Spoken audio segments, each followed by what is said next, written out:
একটা রাস্তার যে ভিক্ষুক, এরও মাথায় যে এত শয়তানি বুদ্ধি, আর অন্য অন্য সেক্টর না হয় নাই বললাম।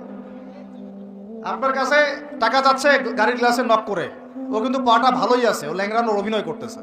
কত বুদ্ধি! কেউ আবার ইচ্ছা করে একটা আঙ্গুল বা হাত কাটে নিয়েছে, ইচ্ছা করে কাটছে, সারা জীবন কোনো কাজ করা লাগবে না, এটা করেই খাবে।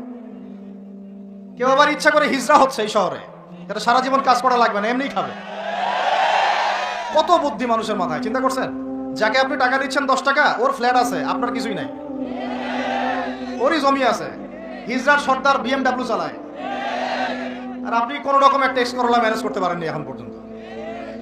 প্রতারণা দিয়ে ভর্তি, প্রতারণা, আমানতের খেয়ানত, দুর্নীতি, পদে পদে বাটপারি, আর কি বলবো, মানুষকে ঠকানো, জুলুম করা, সুযোগ পাইলেই সুযোগ নেওয়া, সুযোগ পাইলে একটু সুযোগ নেওয়া।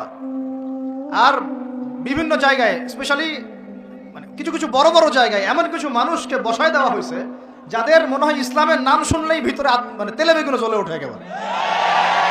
ইসলাম শব্দটা শুনলেই গায়ে জ্বালা শুরু হয় একেবারে। তো বেশি দিন নাই ইনশাআল্লাহ, হয় আল্লাহর গজবে এগুলো ধ্বংস হবে, অথবা ইনশাআল্লাহ তাআলা আবাবিল পাখি তো আর আসবে না পাথর ছুটতে। আবাবিল তো পাখির নাম না, আবাবিল মানে ঝাগে ঝাগে, মানে এটা তো ওই আব্রাহার বাচ্চা আব্রাহার যুগ না যে আবাবিল আসবে আর পাথর ফেলবে। আসবে, পাথর ফেলার প্রজন্ম তৈরি হবে ইনশাআল্লাহ। মূল সমস্যাই হচ্ছে করাপশন, দুর্নীতি, মূল সমস্যাই। এটা যদি না থাকতো সারা বিশ্বে বাংলাদেশকে টক্কর দেওয়ার মতো কান্ট্রি খুব কমই থাকতো। কে না জানে এগুলা, সবাই জানে, আর আমরা মেনেও নিয়েছি এগুলা ভাই, চুপচাপ মনে মনে মেনে নিয়েছি যে ওইখানে গেলে এত দেওয়া লাগবে, ওইখানে এত না দিলে আমার এটা হবে না, ওইখানে এটা দিতে হবে, ওইখানে এটা করতে হবে, আমরা মেনেও নিয়েছি মাশাআল্লাহ। আর যখন জুলুম মানুষ মেনে নেয় তখন আরো বড় জালেমকে আল্লাহ পাক চাপায় দেয়। এই জন্য আমাদের এই অবস্থা সংশোধন হচ্ছে না, ইল্লা মাশাআল্লাহ। আল্লাহ যে কবে করবেন আল্লাহ ভালো জানেন। তবে বিশ্বাস করেন, আপনারা বলেন যে এখন মুসলিম প্রধান দেশ, আমি একটা স্টেটমেন্ট দিয়ে দিচ্ছি এখন বসে বসে, এখন এটা হচ্ছে একটা মুনাফিক প্রধান দেশ। প্রমাণ করতে চাইলে আমার সাথে বসেন।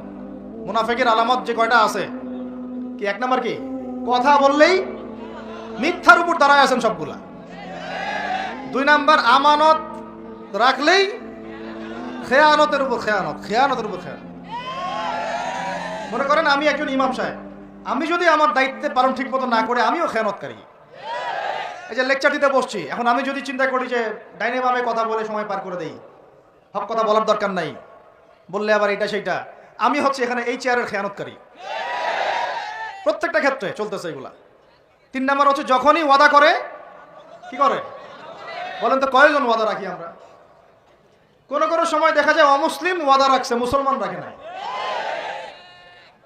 দুধ কিনতে যাবেন, আমরা হিন্দু ভাইয়ের দোকান খুঁজতেছি, ও পানি মিশাবে না, আপনার কনফিডেন্স তৈরি হয়ে গেছে। মুসলমানের দোকানে যান না কেন, ও পানি মিশাবে।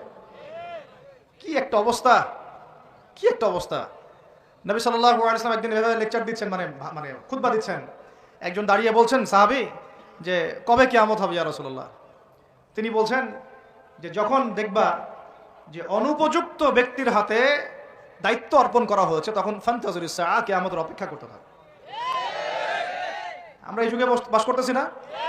এমন কোনো পাপ নাই এই শহরে হচ্ছে না।